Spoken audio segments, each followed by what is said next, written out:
Naniniwala ang National Security Council na hindi na dapat buhayin pa ang inilutang ni former presidential spokesman Attorney Harry Roque na gentleman's agreement sa pagitan ni dating Pangulong Rodrigo Duterte at ang pamahalaan ng China.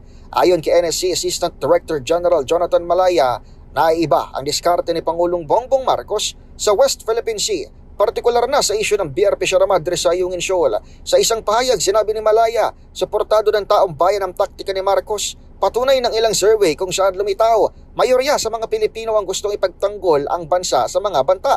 Kahapon sa DZRH Damdaming Bayan, nagbabala si Roque na maaring mawala sa Pilipinas ang Ayungin Shoal kapag nanatili ang PBBM administration sa paggawa ng ikaiinit ng ulo ng China. Samantala sa usapin ng countermeasures na binabagit ni PBBM kontra sa pambubuli ng nasabing bansa, binanggit ni Malaya na hindi ito si sentro lamang sa usaping militar. Pinawi ng tagapagsalita ng National Task Force for the West Philippine Sea ang pangambang baka pagsiklaban ito ng giyera dahil opsyon pa rin umano ng administrasyon ng diplomasya.